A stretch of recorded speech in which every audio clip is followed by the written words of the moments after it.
caaseffama haaraa mootummaan keenya gabbuu seeni akka ganda keenyatti hoggansii nam torba sadarkaa gandaatti gallee ganda qobannee achum taa'aa tajaajila uummata keenya kanaan dura asirraa ka'ee kiiloomeetira fagoo deemee aanaa deemee achi tajaajila argatu amma dhiyeenyatti asumatti akka tajaajila argatu goonee jirra.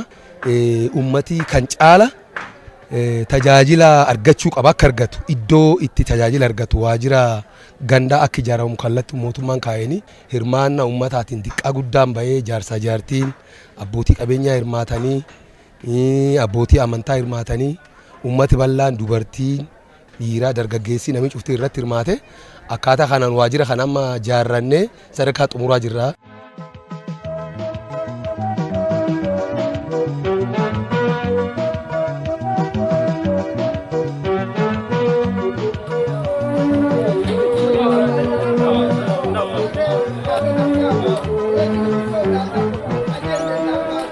Jaarrachuu jiru itti hirmaanne dhalaa hormala itti hirmaanne biyya mana guurree midhaasine keennoolee dhaqee amma lam dhufee humnaan jaaruu jira. Waan adda addaa biiroo barbaannu yeroo jiranna amma harma waan cuf nuu midhaasani man tamaarii nuu jaaran biiroo nuu jaaran abultii cuf nuu midhaasan waan cufa nuu fayyada.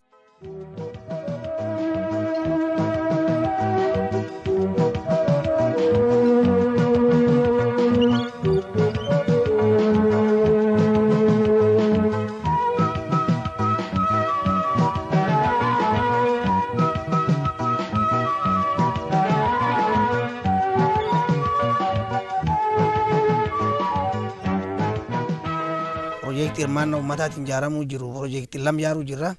Iddoo bultiillee ijaaruu jirra. Iddoo waajjiraallee ijaaruu jirra. Waajjirri amma sadarkaa amma nu duubatti argamu kan irra ga'ee jira. Mani bultiillee dabarree laaluu hin dandeettanii.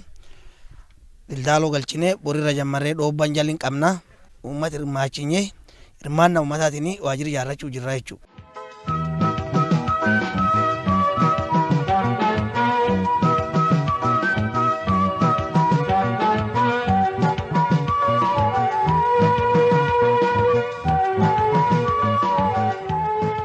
Kana taltalleet ganda 25 qabna.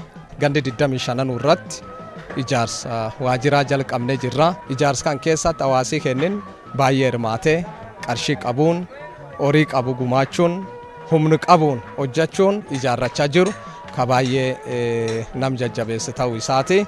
Mootummaan gandirratti ijaaramu kun hojiiwwan sadarkaa gandaatti hojjetaman keessatti akkaataan deeggarsaasuu jiran waan guddoo abdii namaa kennaati. Ijaarsa waajjiraalee adda addaallee jalqabnee jirra. Iddoo bultii mijeessuullee wal qabatee hojiiwwan babal'aan hojjetamaa jiranii naannoo kanattis hirmaannaan uummati keenya taasisaa jiru baay'ee abdii namaa kenna. Kan caalaa cimsinee hojiiwwan gandi keenya laf qabsiisuu wal qabatee hojjetamuu qabu hundisaa duguugnee xumurree akkaataa tajaajila uummatii nurraa barbaaduun tajaajila si'ataa saffisaa ka uummatii dhiyeenya tajaajila isaa argatee ijoollee isaatiin tajaajila itti argachuu danda'u ka kenninuuf ta'u asumaan ibsuu barbaada.